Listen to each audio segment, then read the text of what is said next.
There's only so many truths, and a lot of you, what you're going to realize, I'm thinking, listening to Ben, is we've been doing things intuitively.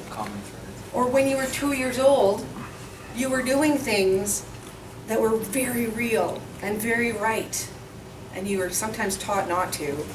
But when you start recognizing that those things that you're doing intuitively are real, they're true, and it's not so much about learning how to be or learning how to be you, it's about remembering who you truly are and unlearning all the bullshit. And I'm so excited because Ben's here. I so wish my kid was bigger because, yeah, I wanted to grow up and be just like you, Kate. You would not be saying that. I know him. He's a lot of fun too. All right. Okay, so everybody now we're all energized to help welcome up Ben. Woo!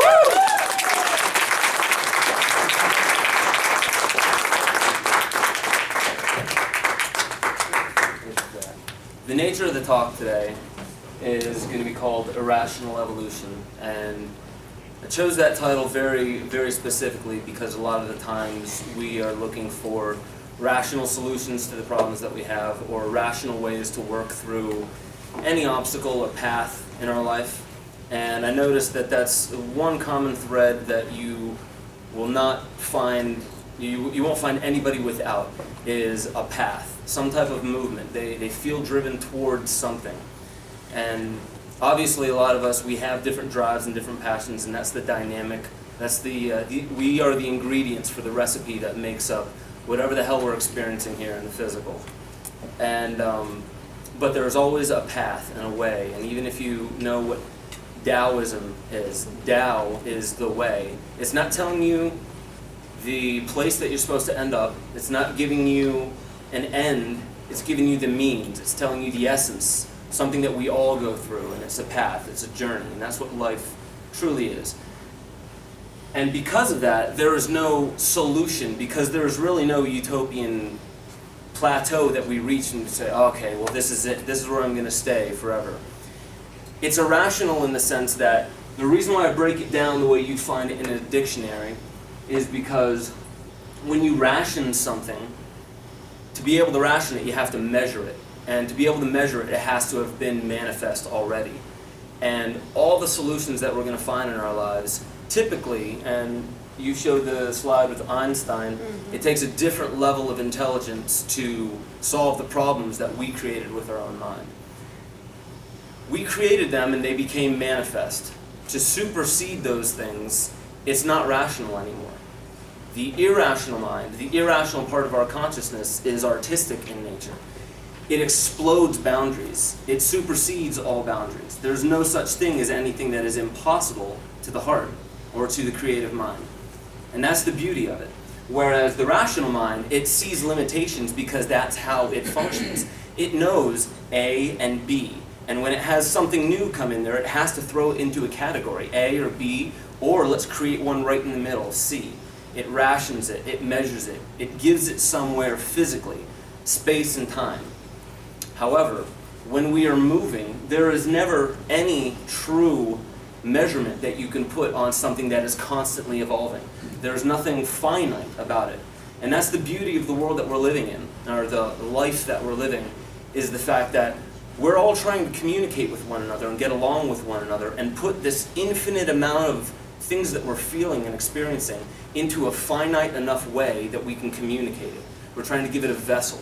So what do? We use words. They have finite boundaries and sometimes loose boundaries, but we try to measure the words and say, this word roughly speaks to this feeling. But the feeling itself doesn't have any boundaries. We try and point towards it. We try and show the way towards the feeling. And whenever there's miscommunication, most of the time, and I'm not going to say that there absolutely is, because again, that's finite, but most of the time, it's because we refuse to look at the fact that the way that they're expressing it may have very similar roots, but we're looking at the word and we're saying, that's not the way I learned that word. My word is different for that, so I disagree with your contention, rather than looking with the heart. The intellect can say, no, this is wrong, I'm going to argue with you until we're blue in the face, and that's typically how I was. I was very, very intellectual, and the intellect is dangerous because it's brilliant. It knows how to argue. it knows how to make people, it knows how to manipulate situations and win arguments. And that's how I always was in all of my relationships, was I knew how to win arguments. But there's really no such thing as winning an argument. There's one truth to it.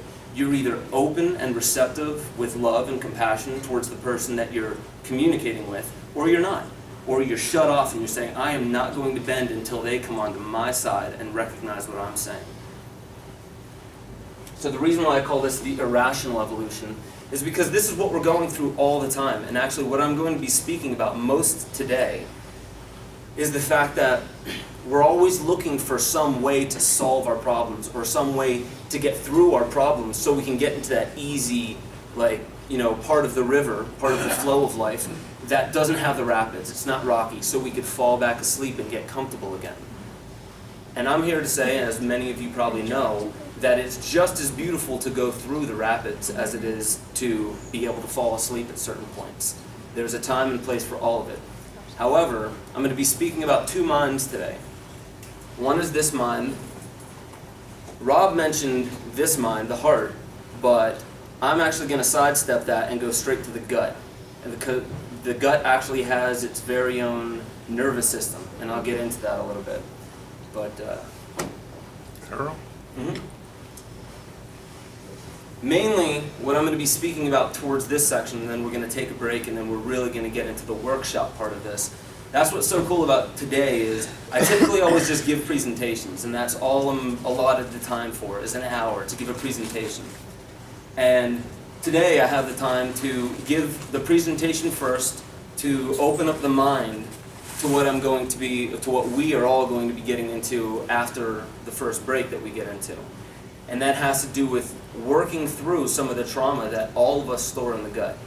Because we store memories up here, and this is just a little bit of science. But when you see something, light is imprinting itself, and you are creating neurons and synapses within your brain, your physical brain, to memorize the light, the colors, the shapes, all the textures, and it gives you an image. That's why when you think back, now we may warp these images, but you can think back and recall from that database images that you saw when you were 4 or 5 years old. But the thing with this brain is we store emotional memories. And it has nothing to do with what we've seen. It has nothing to do with what was really said. It has to do with how we felt. It has to do with what alchemically actually happened within us when we experience something. This is what we typically have problems with. We try and solve all of our problems up here in the intellect and forget the fact that there is a charge, just like the electronic charge that stores itself in the brain for visual and auditory memories. This is something that when you feel offended by somebody, it doesn't record itself up here. You record it down here in the gut. And I'm going to get into how each and every one of our specific organs, mainly I'm going to be speaking about Eastern philosophy when it comes to that, but I'm also going to be speaking about Mayan. So when we feel offended or hurt or joy, or when you go on your first roller coaster and you're like, this is freaking awesome because you're scared, but it's good, you know that you're safe, or you kind of know you're safe. All of that is stored right here, all of those feelings, and it doesn't go away. And there is no getting rid of it. If you were sexually abused, if you were just physically abused, if you were mentally, emotionally abused, you can never get rid of it, nor would you want to get rid of it. Like this fly. You good, you're good, I'm good. Boundaries, remember? So there's no getting rid of your past. And this is one thing that I've found. This winter has been the most difficult period of my entire life, for things that we can get into if we talk later, very personal reasons, but this has been the most difficult part of my life because I kept trying to sever where I was. I kept wanting to be reborn. Somebody knew why, so I could clip all the strings that connected me to my past, so I could bury it in the backyard and forget about it. They always grow back. They always grow back. It doesn't matter what you bury in your backyard and pretend that it's gone, they're always a part of you. And I say, wear it like a badge.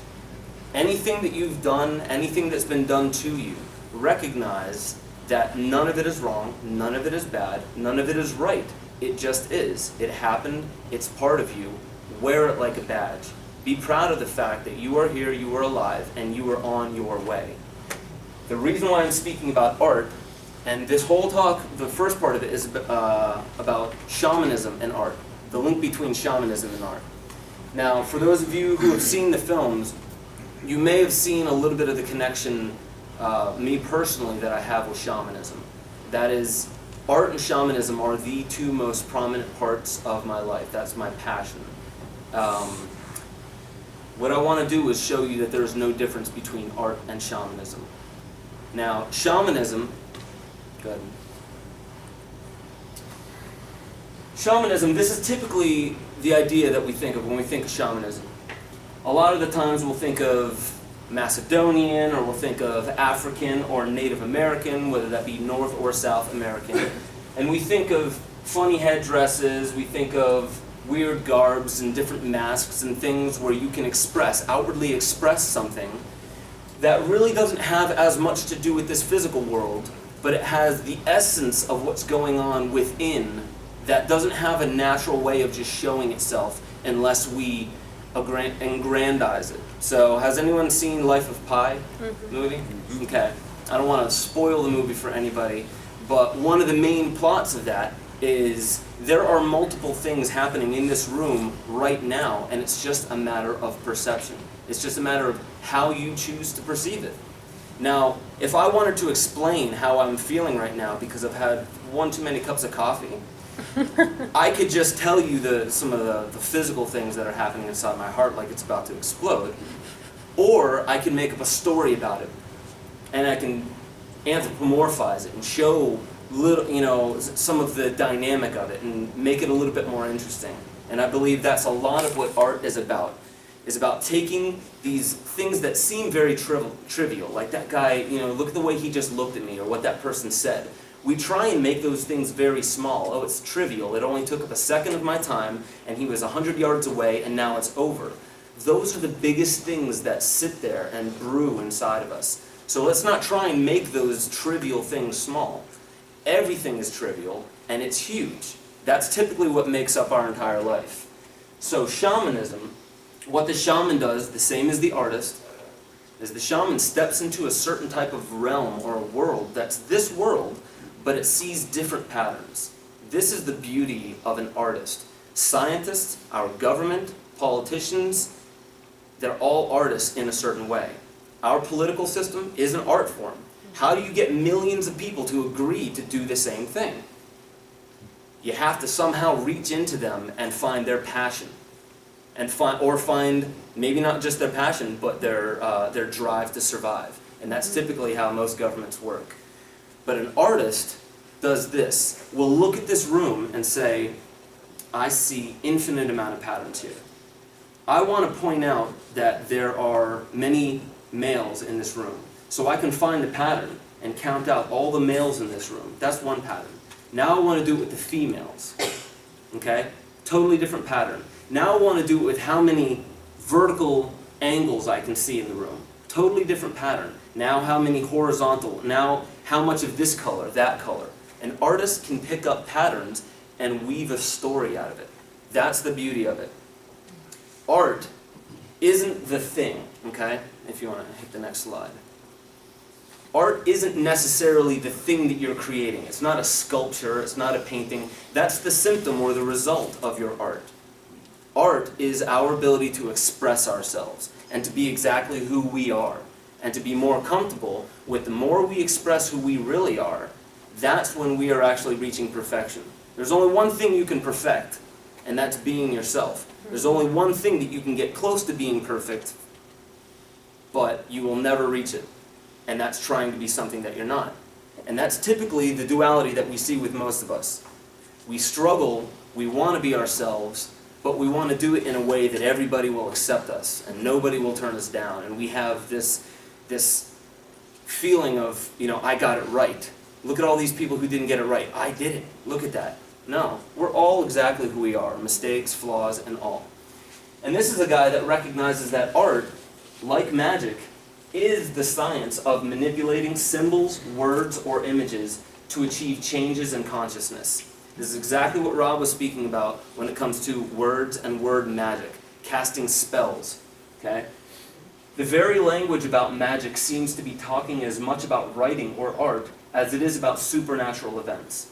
Indeed, to cast a spell is simply to spell, to manipulate words, to change people's consciousness. And I believe that this is why an artist or a writer is the closest thing in the contemporary world that you are likely to see as a shaman. This guy is a writer. Does anyone know who Alan Moore is? No one knows what he wrote? Has anyone ever seen The Watchmen? Movie The Watchmen? Oh, yeah.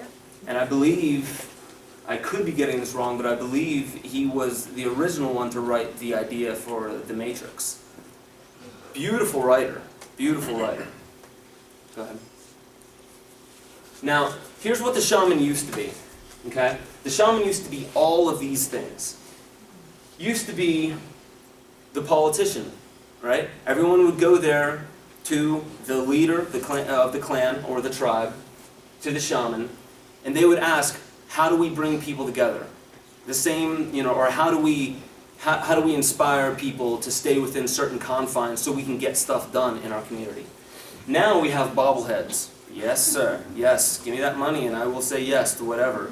That's pretty much exactly what most of our politicians are, bobbleheads. They'll say yes if the price is right. Scientist. The shaman was also the scientist because art, magic, shamanism, all of that is a science. You have to recognize that these patterns that we're picking out actually exist. But once you recognize the patterns and the energy and the forces that are inherent within the room right now, you can start manipulating it. You can start working it according to your command or a divine command. And that's the difference between black magic and white magic. Black magic is doing it, commanding all these forces, finding a way to command the forces according to what you want, according to what's best for you. White magic, or transcendental magic, has to do with only what's best for all, for everyone. Okay? And the shaman recognizes that. That's why the shaman has the greatest responsibility. Was also the warrior. Many people don't realize that, but yes, war existed thousands of years ago, even with small tribes, even with shamanic tribes. And the shamans were actually the ones, what I love is they would go into battle, this is just one story, but they would go into battle sometimes backwards on horseback, completely naked, facing the wrong way, and blindfolded. And they obviously that's not something we'd be teaching, our troops in the U.S. It's like it's not a good way to win a war. But they weren't looking to win wars. They were looking to be the tricksters in mythology. And what the trickster in mythology does is they're there not to show you what's right, but to show you that everything is right and everything is wrong in tandem, because it's a matter of perception. The trickster is always there to say, So let's say you're saying, well, I'm this guy, I'm this, that, and the other. They're like, no. I'm standing over here and I have a different perspective of you. And that trickster will stay there until you recognize, wow, I am also that. So you may step on this side and be like, I guess I am these things. And then he'll step on that side and be like, nah, you're exactly what you said you were before. That's what the trickster does. They're not there to agree with you once you get to their side. They're there to always show you that there's a different way of looking at the world.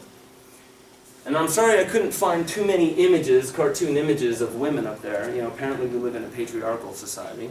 But shamans are also the teachers of the tribe. They're also the judges. When the people of the tribe, they couldn't settle disputes among themselves, they would take the power out of their hands as the individuals and give it to an elder and say, we can't seem to settle this, help us. Help us learn how to settle this.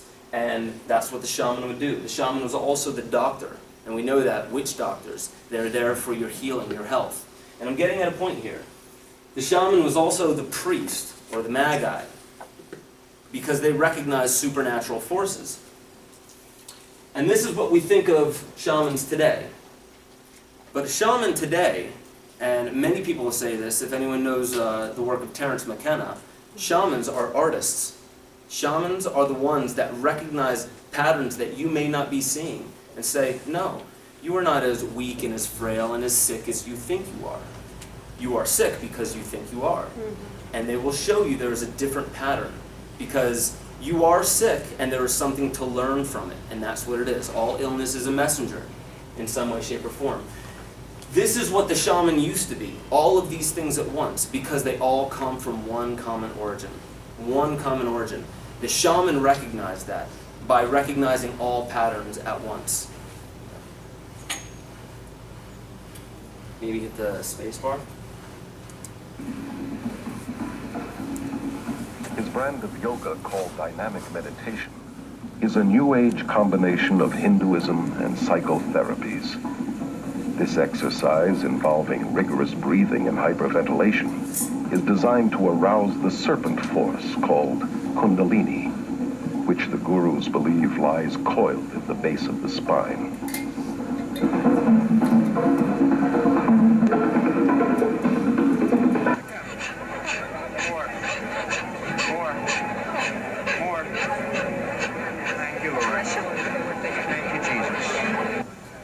Some people's experience ought to, in my opinion, be done in private, but evidently, God doesn't do it that way.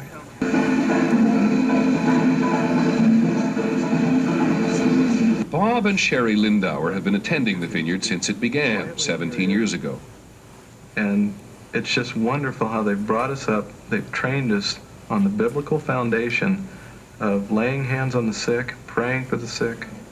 Sometimes people will shake under the power. He wants everyone. There's not much more time. He aches and he grieves. Sometimes people will cry.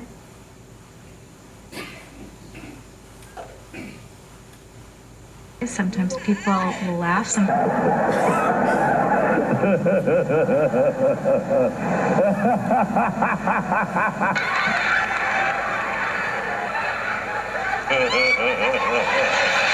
Sometimes people will be slain or go out under the power. And even bizarre things can happen. To see an unseen hand coming in the crowd and touching people.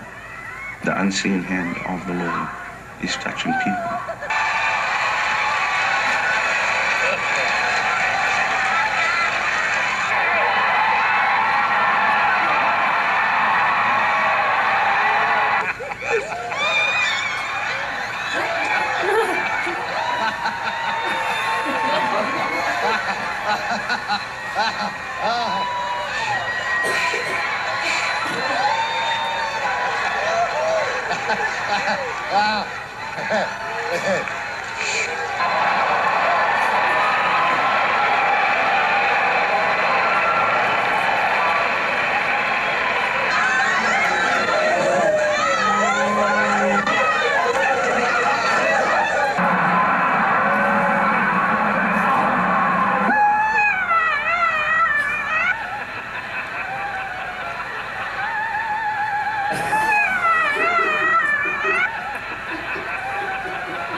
Rajneesh says his goal is to create a new man, one who is happily mindless.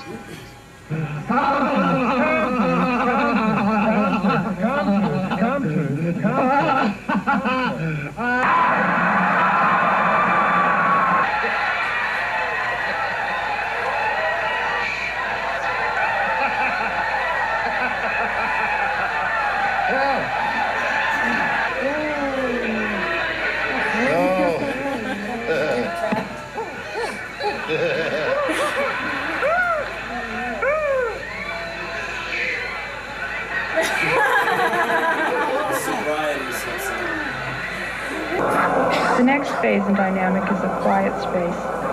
Someone yells, "Stop!" And you've just been doing 30 minutes of intense catharsis. And what happens after being in such incredibly intense movement for so long is just a feeling of peacefulness and stillness.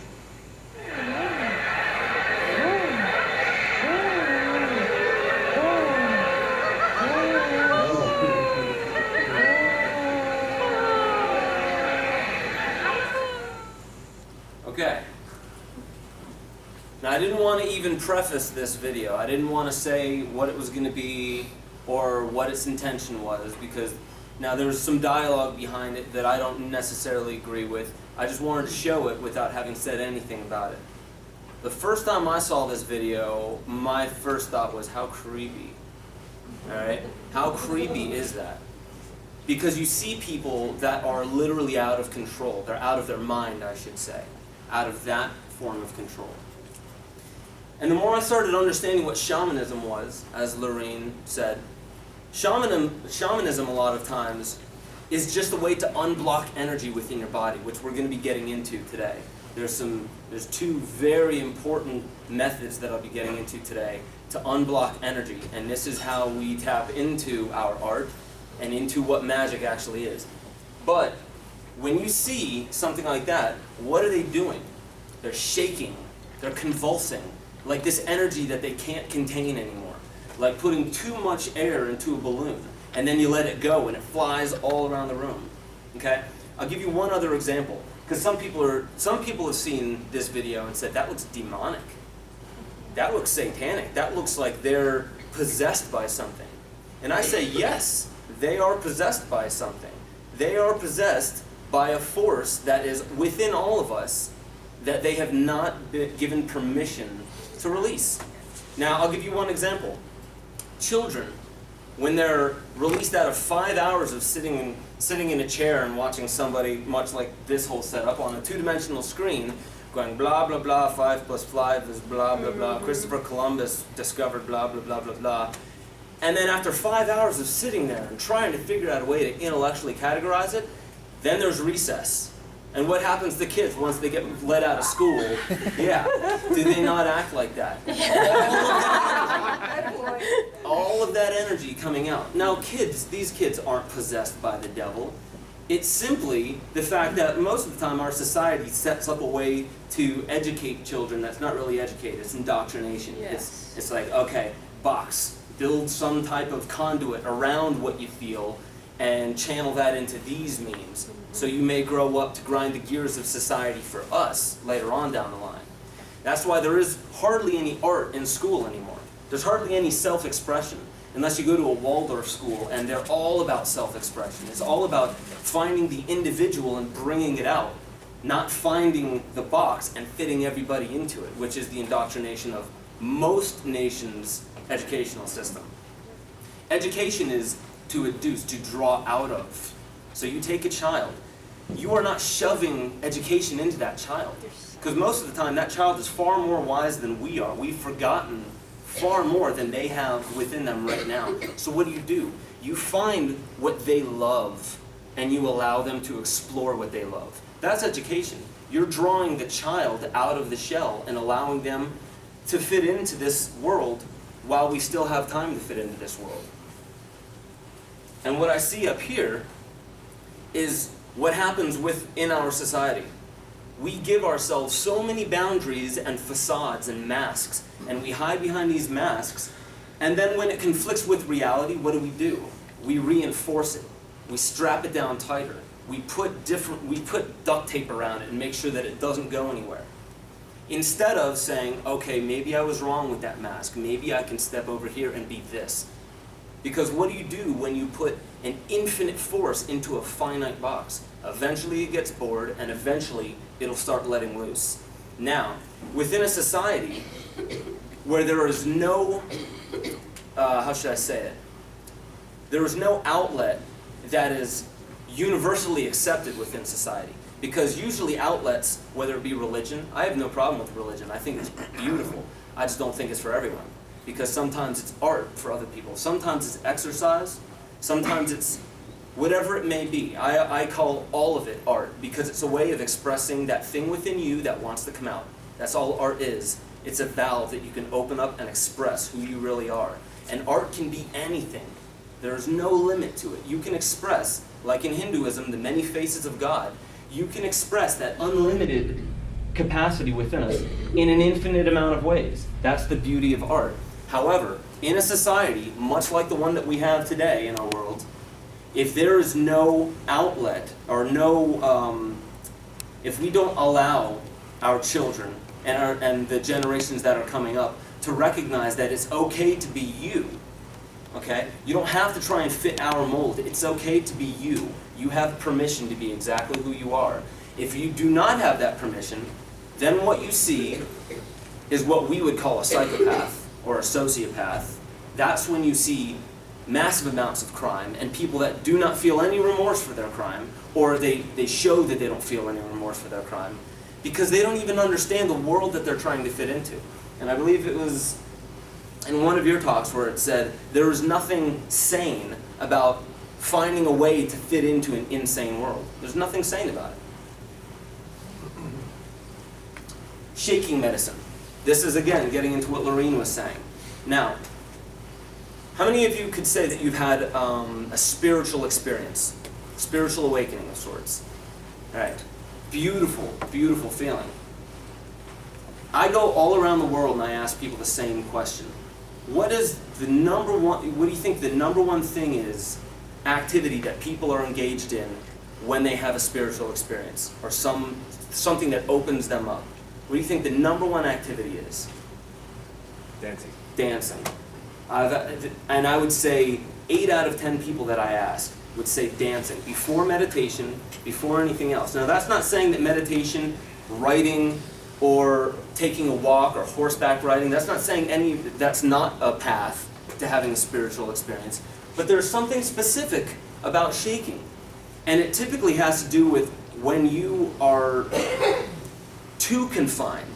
Your body is an expression of your mind. Your body is figuratively and literally an expression of your mind. And when you're not moving around, or when you move, you're moving in very predictable ways, like when you go to a gym and you're running on a treadmill. Think of what the mind, the subconscious mind, is picking up on. I'm running, I'm running, where am I going? The subconscious mind thinks symbolically, and it starts to let that seep in. And it's the same thing. All these machines, there's nothing wrong with any of these too, but all these machines where if you're going to do like bench press, it's in one fashion whatsoever. Your hands are either here or like that. There's only 2 ways to do it, and that's how you do it correctly, or else you get harmed on these things. Okay? So people that even move a lot are programming their bodies.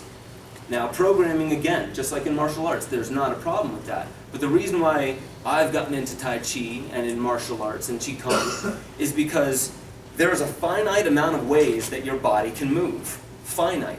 However, martial arts and Tai Chi and yoga, what they do is they show you that there's flexibility to those limits, and then to be able to use those finite amount of motions in an infinite amount of ways. And that's what martial arts really has to do with. Yes? You define finite. Finite is, well, in the same way that I was saying, like, something that can be rationed. Now, I think that what finite is the box around what we know. I don't believe that anything really is finite. I just think as far as we know, we have to give parameters to that which we know. So, something that is finite is this room. You can measure the square feet in this room, or the amount of space in this room. Now that's finite. However, the amount of things you can do in this room, I believe, is infinite. That's this in the same way that if I were to take a circle, and then I were to put a triangle in that circle, and then an upside down triangle in that circle, and then take all the flat edges and put another triangle on it, and keep letting that spiral out. So every time you see a flat edge, a smaller triangle, and then that flat edge, smaller triangle, that one, smaller one. You can do that until the cows come home. Actually, beyond when the cows come home, because they come home at a certain time, right? There is no such thing as anything that is finite, but that those boundaries that we set up are very important, because the mind cannot conceive of infinity. So we have to give ourselves boundaries while we grow out towards and endlessly expand into infinity. Does that help? Nothing. Okay. But with shaking medicine, I read this book when I was out in Amsterdam, and one of my, actually, the greatest experience of my life, whether it be spiritual or psychological or a mental breakdown, whatever it was, February 7th of 2011, I had just gotten done recording an album with my band. And in that time, I had let all of the bills and everything pile up. I had absolutely no money. I had just broken up with the girl that I was dating for about a year. And I had no food in my apartment. I finally got back to my apartment. I didn't have the money to turn the heat on. So it was freezing. It was February 7th, 2011. At 6 p.m., I finally walk into the door, and the only piece of food that I had there was this red pear. And I set it down on the countertop, and I go walking into the living room. Everything was normal up until the point where I moved the tapestry out of the way, and I stepped into my living room, and I saw my life. I didn't have a couch. I had like a little beanbag chair, and I saw a little mat on the floor when I had friends over, and I saw my computer. And that was, to me, my life. And I dropped to my knees, and for 6 hours I started crying, laughing, snotting from the nose, foaming at the mouth. I had bruises on my ribs from how much I was laughing and crying. It was absolute nonsense. I can't say that it was a good or bad experience. It was like a whole body purge. Like if my spirit wanted to throw something up, vomit. That's what it felt like. And for 6 hours, I couldn't hardly see anything that was really there. My eyes were warping. There was colors coming in and out, colors that I hadn't seen up until that point. And the very next time that I saw anything like that was when I was very, very sick at the end of my 2-month tour in Europe. But this one specific experience, I had been doing this. I had been shaking and moving and just doing that spontaneously. I would go into my apartment and, whether I was at the studio, I would put on music and I would dance around. And then there would be times where I would stop dancing and my body wouldn't stop shaking and I couldn't stop convulsing. And it was obviously involuntary, but I understood that it meant something. It meant something wanted to come out. And I'm going to get into that because this is the really interesting thing about how we store emotions and energy in the body. They're stored electronically and they are stored as tension. So in the same way, when you're building muscle, you are storing electronic memory in your muscles and you are actually storing tension. And Aikido masters and Kung Fu masters, they recognize that power doesn't come from how much you can tense up your muscles. It comes from how much you can tense and then immediately relax. Or if you have to, let's say, the Aikido master, I forget his name, but the one who basically brought it out to the West, was able to uproot trees, saplings, maybe about that thick around, just by a way of finding the energy, bringing it from the earth, moving the hips, and pulling them out of the ground. And these big 500-pound balls of the roots carrying all of that, was able to do it effortlessly. And when asked, how do you do that? Because there are bodybuilders that can't do that. And he says it has nothing to do with muscle. It has to do with your relationship with the earth, because the earth is the one doing all of that work. The earth recognizes when let's say when you're throwing a punch, you're bringing that energy from the earth. You're just using your body as a conduit to bring that energy through, and then your hip moves the arm. And that's what we learn in Tai Chi, is not how to gain more power by putting more tension into it, really, really striving. The greatest power that you'll ever see is effortless, absolutely effortless. And I found that through shaking medicine. What I noticed was I was holding far too much tension in my body for no reason at all, because I was holding emotional and psychological memories all over my body. And I had these kinks in my neck, and I thought it was just because of how I typed on the computer.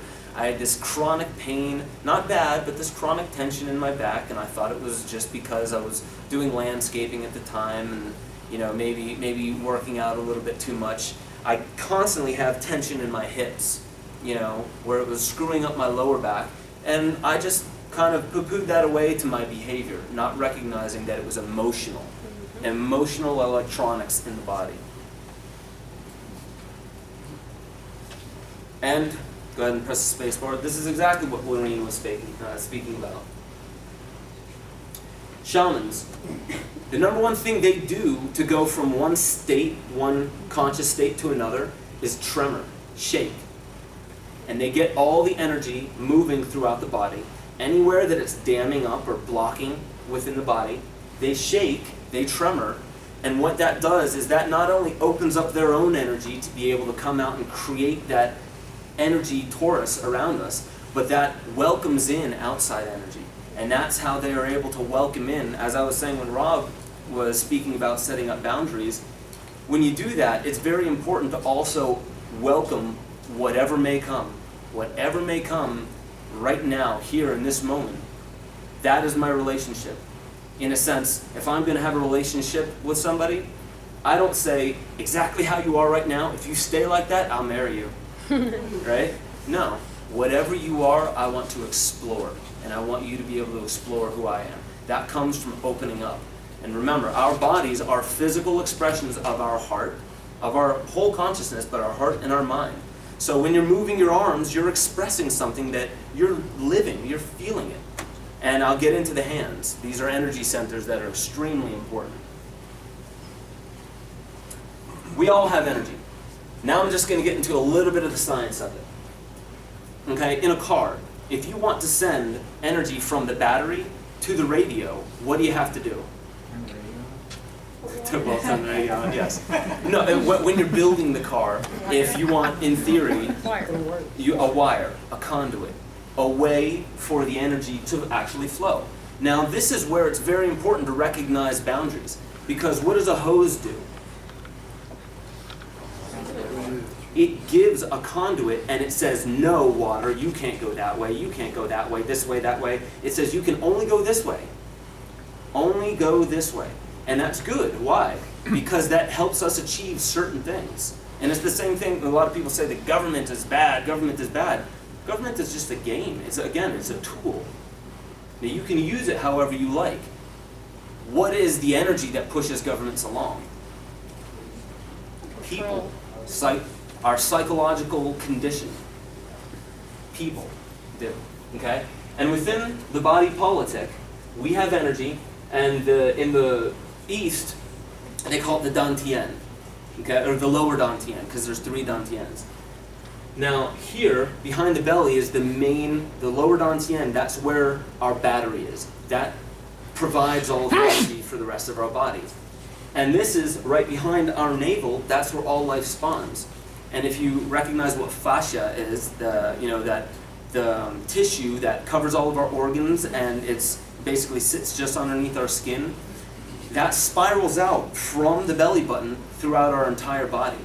And we've actually been able to find, me and all the scientists out there,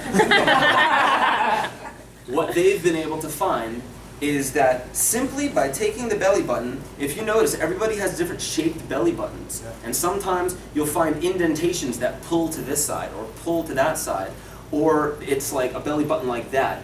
Belly button is typically supposed to look like this. And I'm not saying it's wrong to have it look any other way, but what has been found is that if it looks like that, and you were to take your hands and be able to just very gently fashion it to where it can sit and look more round, well-rounded, as a client is laying down, within 5 minutes of just holding it there, back pain will go away, migraines can go away, tooth pain can go away, tension, any type of tension, and also emotional blockages are released, and you have people having these emotional releases where they'll start crying about something that had happened to them maybe when they were 5, 6 years old.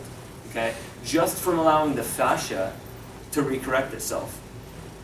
But all of this energy is created here, and that is why our hips direct our motion. If I want to get over here, I don't tip my body over until I can start going. Motion doesn't start here. Momentum doesn't start in the feet either. I don't drag myself along. This is where motion starts. So when you notice a good dancer, what do you mainly look at? Their hips. The hips, right? And the same thing in martial arts. Hips give direction, and they allow for momentum. And that's what this energy is there to do, there to provide. This is where we harness and store all of our energy. And when you notice people that have great posture, they sit right here. That's where all of their energy sits. And then when you notice people that have had a little bit too much coffee, maybe, their energy's up here a little bit. And they're holding themselves off the ground. If you've ever noticed, actually, if everyone just stand up for 1 second. And this isn't going to be an exercise where you have to do anything, but just feel where your energy is sitting. Okay? Now, some of you, and be honest, can some of you not feel exactly where it is? You don't feel that it's centered anywhere? Okay. What I want you to do is, if you don't know what the perineum is, it's the muscle in between your sexual organs and your anus. And when you tighten it up, like you're trying to hold in a fart, tighten it up and push all of your energy upwards, okay? So just squeeze your butt cheeks together and bring all that energy up. And you can feel that energy rising up into your chest. And then, when you relax it and let your energy drop back down, you can actually feel your center of gravity going back down into the migmen, which is the right behind the lower dantian, right behind the belly button. When you are fully relaxed, you are here, and you can breathe into your abdomen. When you're excited, most of the time, you're up here. All of your energy rises, and it pulls off of the ground. And if you see people that they can't seem to get the words out quick enough, they're like, and then this, and then that, and then they're always up here, and they're pulling themselves off the ground, meaning you're not rooted, you're not comfortable where you are. You can go ahead and sit down.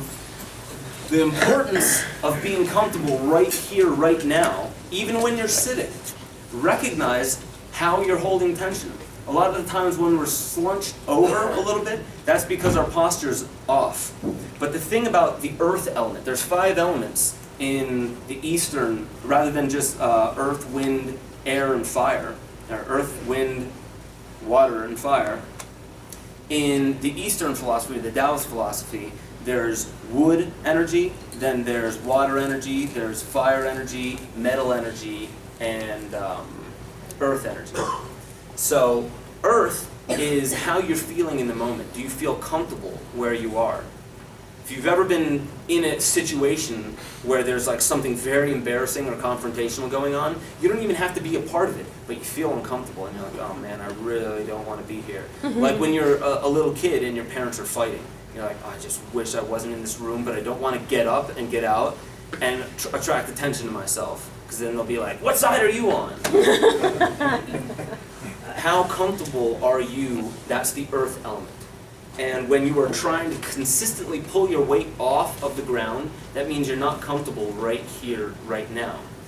And this is how you root yourself and you become grounded, is feeling comfortable exactly where you are.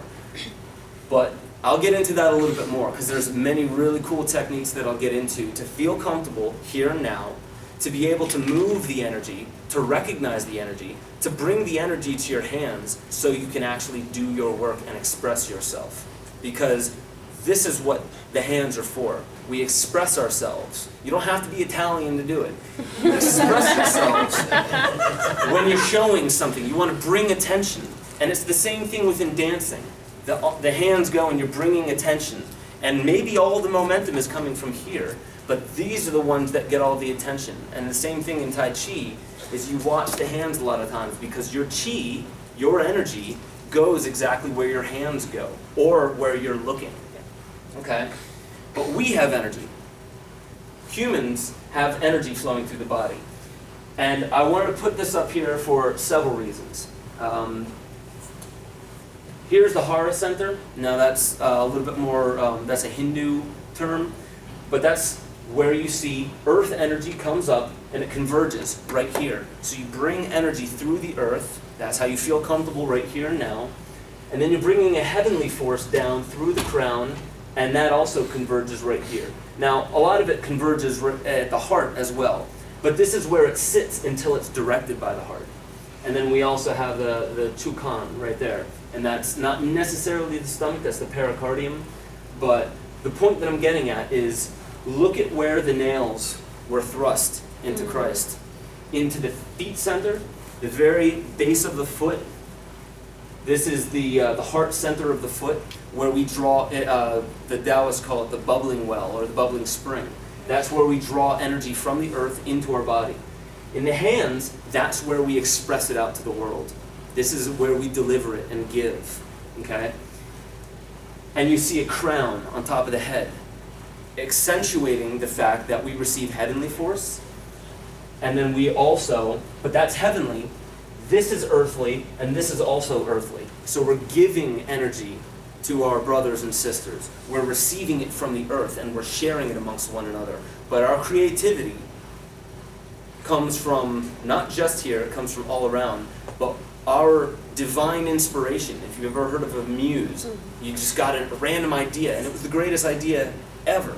Einstein said all of his great ideas didn't come from sitting there and deliberating and thinking. It came in a moment of insight when he wasn't thinking, the absence of mind, okay? And that is part of this symbol, okay? But again, we all have energy running through our bodies, all different forms of life. Horses have a meridian system. Dogs have a meridian system. Godzilla has a meridian system. All life has some type of way for energy to get to another place to do something, okay? So what would the root of all illness be? After having said that, what would the root of all illness be? Lack of energy. A blocking of energy. A way that it's not communicating anymore. Okay? Where do all problems in relationships spawn? Communication. A lack of communication. Sometimes it's our actions, but the thing is when you're being deceitful and not communicating, that's when you have a problem.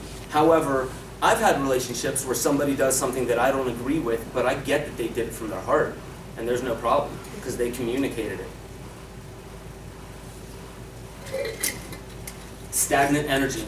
If you see out in nature, and I believe with what Rob was saying, all of nature around us, there's no value. We are not better than nature. There's no value placed on it. There are just certain things that I can do that other parts of nature can't. In the same way, there's an analogy, a football team. The defense or the offensive line isn't any more or less important than the quarterback. Now the quarterback gets all of the attention, right? Because they are the ones that are endowed with the ability to use finesse, whereas the line uses brute force in a way. In the same way that I can't do, nor would I want to do the same thing that a rock would. I have a problem sitting still for long periods of time, okay? Especially millions of years. And that rock does not have the same ability for me to be able to do what I do.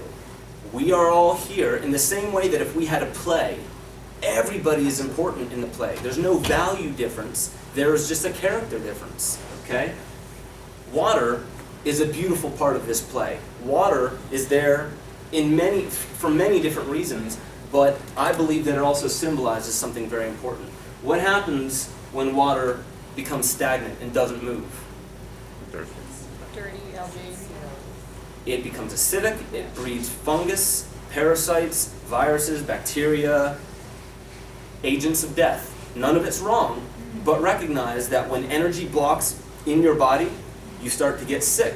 Now that doesn't mean that you should, damn that sickness. It's not wrong. It's actually right. It's there to show you, look, your energy is causing you to die slowly, and now your physical body is showing it. When you're not moving energy within your body, you start dying. There becomes no more purpose. Your purpose is to move, to experience, to do more things, and that's not to put a word on what our purpose is. However, when your energy becomes stagnant, your spirit will send you a message, and that message is, hey, move. If you don't, your body's just going to die, and we'll give this energy to somebody who respects it. That is why when you see flowing water, it's more alkaline, it's more pure, it cleans itself. That's just naturally how you see it. And this is just an example, just a symbolic example, but it's the same thing. Recognize this happens within the body. If you do not have energy moving in the body, you'll start to develop any number of things that could happen. Any illness that you may have or any problem that you have with the physical body, short of trauma, meaning getting hit by a car, okay? And maybe that's a blockage of energy too, just not in a physical way. But cancer, any type of virus that you come down with, any type of back pain or chronic fatigue or any type of chronic problem, a lot of that, if not all of it, has to do with the fact that there's a deficiency within you. It's not getting the energy because you're not communicating. You're not being honest with yourself. Go ahead. And here's one more example. In a house, when you can see all of the lights on, the electricity is communicating properly. It has a closed loop system, it's communicating. All the lights are on. Now, I'm going to speak a little bit about our higher intelligence. when a fuse is blown because too much energy has gone to that part of the body, the circuit breaker is switched. Our higher intelligence is there to turn it back on. Now, when we are abused as a child in any way, shape, or form, or when something happens and we don't know how to process it, if it was just too much truth for us, too much juice for our light bulb, if it was too much for us and we didn't know how to process it, our higher intelligence will flip that switch and it won't turn it back on until it is sure that we are mature enough to process and digest that experience. Now, what you see in our culture today, where there's a pandemic of so many different types of strains that, you can have this medicine and that'll take care of it. No, the strain will change and find a way around the medicine. That's because the strain of illness is intelligent. That's because that strain of illness has the intelligence of God. It was directed by God to make you sick, to wake you up.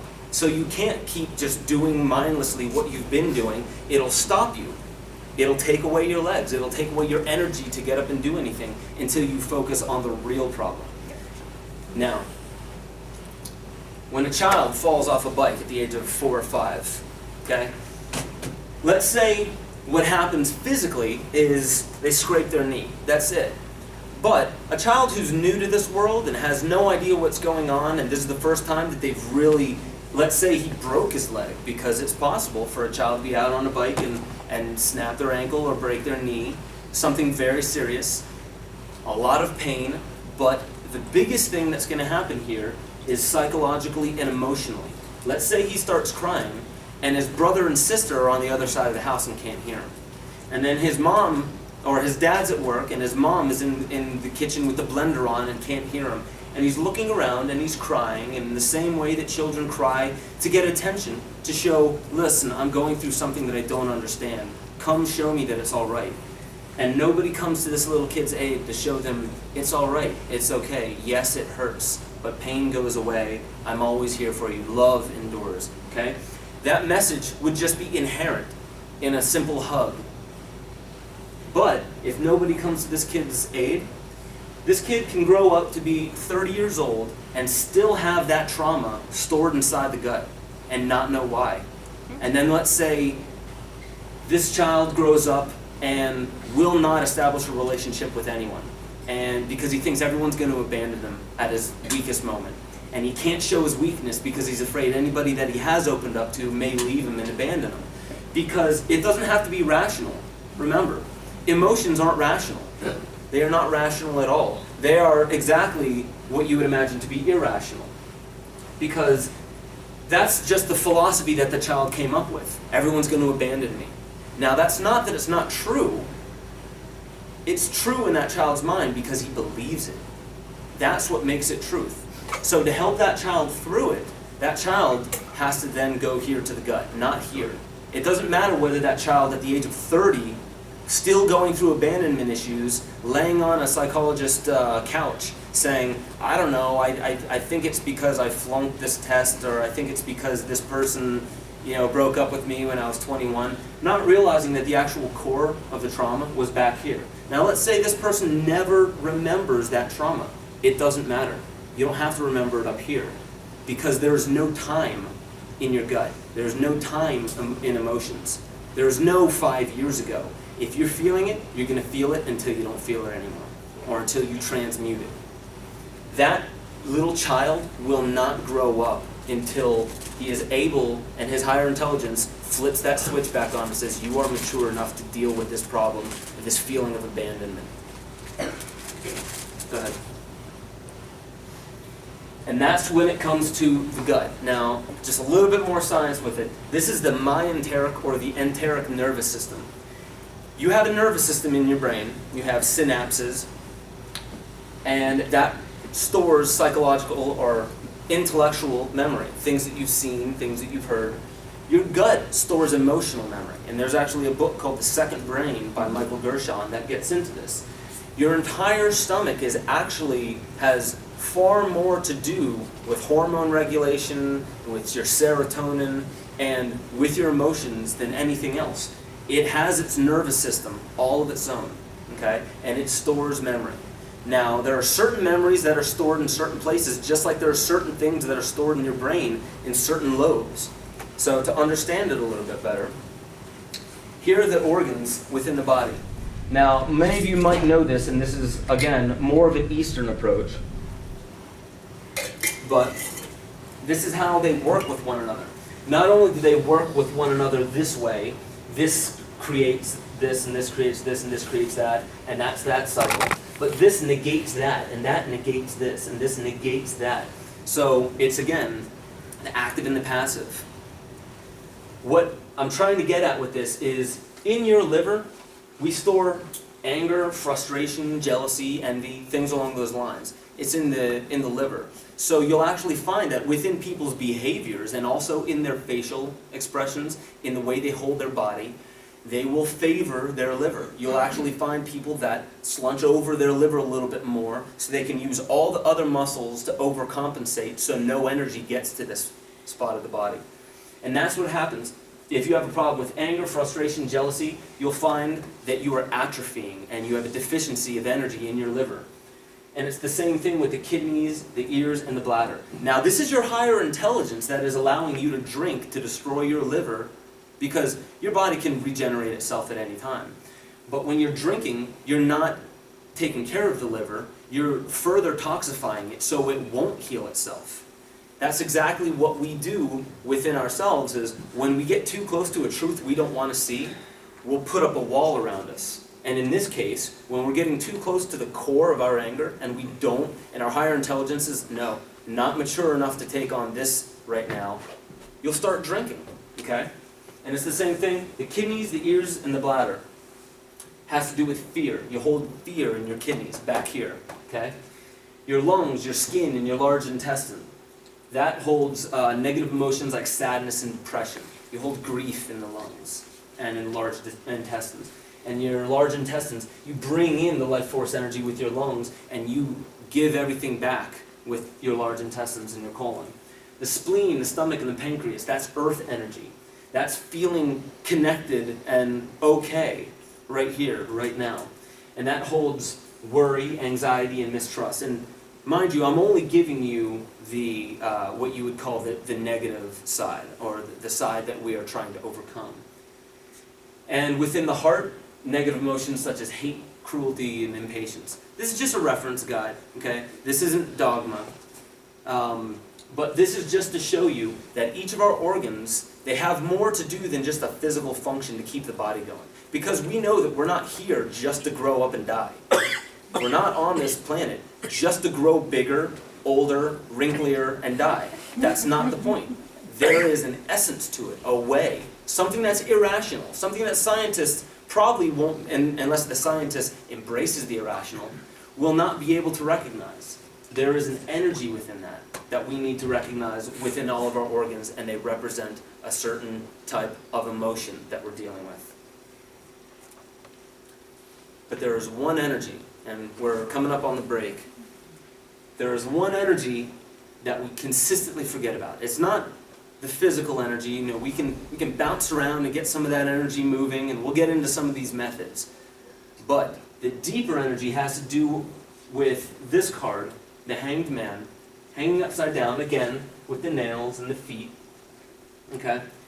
But what the Hanged Man represents is being able to see the world in a different way, picking out different patterns. Now, in the other card, what the Hanged Man actually, he's clothed and all of the coins fall from his pockets, because all the value he wants placed on the world, like, this person gives me money, so they're valuable. This person doesn't give me anything, so they're not, right? That's a psychological value that we place on something that has no bearing on reality.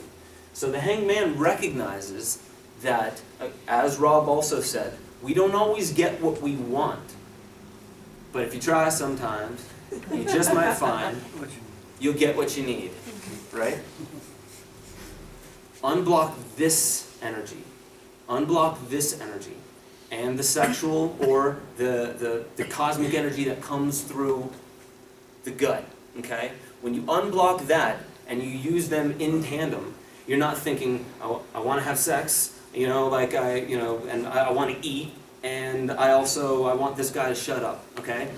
That's 3 different types of energies going in different directions. It's like having your feet pointed in 2 different directions, and this is also in Tai Chi. The reason why we always point our feet straight is because our body is a reflection of our mind. We want to have one direction in our life, okay? I found this in relationships too. If I just simply choose to be like, you know what, no matter what, I'm going to make this relationship work, until that person absolutely does not want to make it work anymore. But when we have our feet, and a lot of us stand like this, where our feet are bowed out, that is an expression of not really knowing where we want to go. We can go this way, we can go that way, but we're kind of here at a crossroads. And our energy can go in any way. And that happens a lot to a lot of us. And you'll actually find that some people, when you lay down, if your legs flop, or if your feet flop down to the side like that, that's a very good indicator that that is something that your body is expressing. Because I'm not saying this is the way the healthy people have it, but you will find people that are very well balanced when they lay down, their legs will actually, or their feet will actually stick straight up. And they are very directional people. Now, I won't get into the statistics about that. But the reason why I'm showing this is when we're talking about health, it's not rational.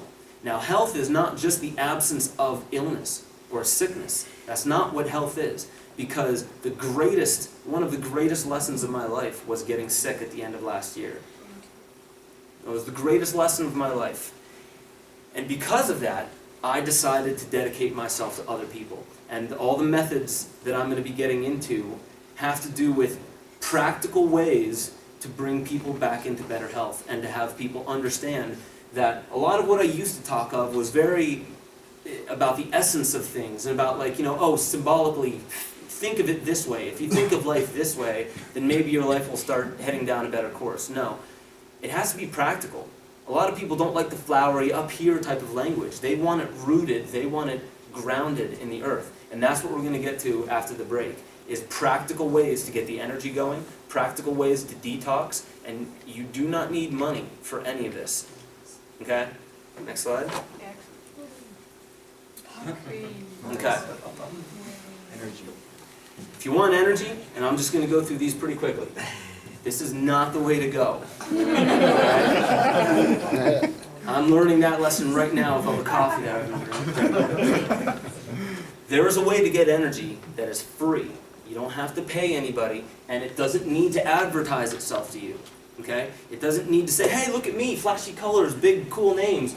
I'm going to put, where is it? Monster. I know it's up there. No, it's not. Yeah. Monster. Do you really want to put that in, where? This? Chronic? Over, right. Going. Oh. Right there. All right, you see this? Does anyone know Freeman Fly? No? This is a letter in the Hebrew letter, and it has a 6 value to it. 666. Because most monsters don't just have 3 claws. That might have been for a purpose. Maybe. Who knows? But monster, that's what I want in my stomach. Right? Like, I want to wake up, so I'm going to throw a monster in my stomach. Words. Yeah. Subconscious. You're spelling right there. Mega energy. Chronic.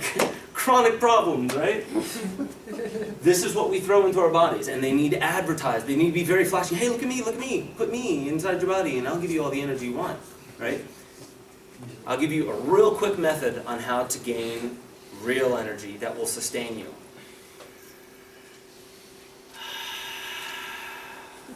That's energy that'll last. Healthy energy, alkalizing energy, not acidic energy. Detoxing. A lot of people think you have to pay big money and go through large, rigorous activities, and coffee enemas, and whatever it may be, to detox. And I'm not saying that doesn't work, but I will say that this sugary crap is not detoxing you. It's not. All of these pills, I'm not saying they're useless, but I'm kind of saying they're useless. And there's one reason. They have to, for one, advertise themselves to you. Hey, we can do it, but first, we need to settle something. That's the first thing that you should look at. If somebody's offering you something that's truly going to benefit you, are they saying, stop, we need to settle up. There's a free way to do this. It's much like the first way. The most detoxifying thing you can do is breathe properly. Now, not just breathing, because we all do that, and a lot of us are sick. Properly breathing. We'll get into that. Trying to flush all that crap out. If we're not regular enough, and we want to become more regular, right? A lot of the times you'll say, oh, well, just, put in milk of magnesia, or have an enema, or, do any of these things. Get more fiber in your diet. Not as necessary as you might think. If there is an acute problem that you really need to take care of, maybe, but I'm still saying probably no. Here's another thing that helps you actually move that through your system. Because if you breathe abdominally, you're actually, every single time you breathe, you're massaging the gut. You're actually pushing, contracting, and then expanding, contracting and expanding, rather than just having it sit there and do all the work. When you're breathing properly, you're massaging the gut, you're massaging the colon, and you're detoxifying, you're energizing, and you're pushing all of that fecal matter through your system properly, to where you can actually, your small intestines are all about taking the nutrients from your food and actually utilizing it. Many of us have a deficiency in our small intestines. Meaning, it doesn't matter how much good food or how many vitamins you're taking or how many of those, if you see all the energy drinks, it's got vitamin B6 and it's got guarana and it's got taurine and all these things, lysine, all these amino acids. If you can't take them, if you don't have, if you can't absorb them, it doesn't mean anything. Actually, you become toxic because they will sit there until your body knows what to do with it. And it's stored in a lot of your skin, okay? And that's where I wanted to get into the skin products. This is about a $12 billion a year, just in the US, $12 billion a year industry. What's that? Probably more. This was 2008, okay? But an industry where we want clearer skin, we want more moisture in our skin, less wrinkles, smaller pores, whatever it may be. Here's one of the biggest detoxifying things. I'm not going to breathe again. Massaging the right around the belly button, massaging the skin right on the belly will actually release more of the vitamins, nutrients, and skin emollients that your body needs than anything that you could buy and put on your skin. Absolutely free. Absolutely free. Because what happens is you store all those things from your food. A lot of the times we're getting far more than we need from our food than we think. And our small intestines have a deficiency then because they're not needed as much, or they're trying to slow down because we eat far too much and we're storing far too much in our skin. If you were to just massage yourself, that's actually also curbing your appetite because you're becoming nourished a little bit more. We hold all that nourishment in the fascia and in the skin. Stuff like Enzyte, and Santa's not coming for Christmas this year. Right? Male erectile dysfunction, which also happens with women as well. Sexual dysfunction is getting a little bit deeper towards something that mostly societies don't want to talk about anymore. Like all the rest of that was kind of funny, but then when you're talking about sex, we don't want to touch that, right? It's become something that's taboo. We do it behind closed doors, but no one should know about that. Oh, we'll have war. And we'll televise that. We'll put that all over the news, right? But this is, it's dirty. We don't want to talk about that. There is a cultural reason for that. There's a cultural thing that is happening within our healthy sex drive that's turning not so healthy anymore. And when you have to take pills, these new things, and you think that's what's going to give you your sex drive back, no. It's harming your heart, it's damaging your system, and it's actually destroying your body's natural ability to have that healthy relationship with somebody else, okay? And I'm going to get into this afterwards, but this Chine song, if anybody has a notepad and you want to go home, we're going to be talking about this, but I would highly encourage you to Google this, because what we're going to be talking about is absolutely free, okay? And it's far more healing than almost any other methodology you will find. Because it's a Taoist approach that approaches the entire organism. Okay? Chine song, this is Mantak Chia. He is not the one who invented it because this is shamanic in nature. This is thousands of years old, but he learned when he was 16, when a small little healer in his village out in Thailand healed his father within, I think it was 2 sessions in 1 week from a certain type of cancer. And he was at age 16, and he found that so incredible that he went to that healer and he learned about it. So he's been practicing it since he was 16. Now, this guy, I believe he's in his 70s. I mean, he looks incredible, and he is in incredible shape. But when I mean incredible shape, he's glowing. He's a glowing individual. He exudes how caring and compassionate he is, okay? But it's a form of abdominal massage, and we'll get into this. And some of these techniques, you'll actually find that when you unlodge some of the energy within you, you will go through pretty profound experiences, and they're not always experiences that are pretty, okay? Especially when we're working with the liver, because there are 3 different lobes to the liver. Once you detox one, the lobe drops and relaxes a little bit. Then you have the next lobe, and then you work on detoxing that. So you go through different cycles of releasing all that anger, okay? But this is just Asian. Here's Mayan, and it's the same exact thing. Influence from 2 totally different parts of the world.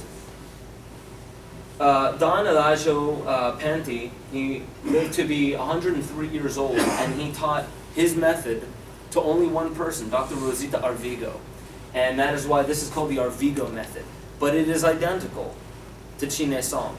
2 totally different parts of the world, and it has, this is primarily, when you hear about Arvigo technique, it's primarily to do with women and correcting uterine misalignments. And they call it the fertility massage, because women that think, you know, I'm just infertile, I cannot have children. Most of the time, it's because trauma is being stored here, and it's pulling things out of, it's distorting where our organs are. And just a simple massage and relaxing puts things back into place, whereas some of these women some women that say they're infertile are going through surgeries that cause so much scar tissue that that's the reason why they become infertile permanently. Whereas most of the time, it's just because something's out of alignment, because truly, some people, they should not be having children until they correct some of their own problems, because they're not fit to be a parent, because that switch hasn't been turned on by their higher intelligence. So their higher intelligence forces it out of alignment, forces that infertility, and they will not be allowed to have those children until they correct something that their higher intelligence doesn't want to pass down to their children. Okay? One more slide. The best things in life are free. The second best are very expensive. Those are all those products that I was showing you. Okay? And when I come back, or when we come back from break, I'm going to get into specific methods. So put your party hats on, because we're actually going to be going through some of it. Sweet. So, thank you guys. And then a break. Thank you.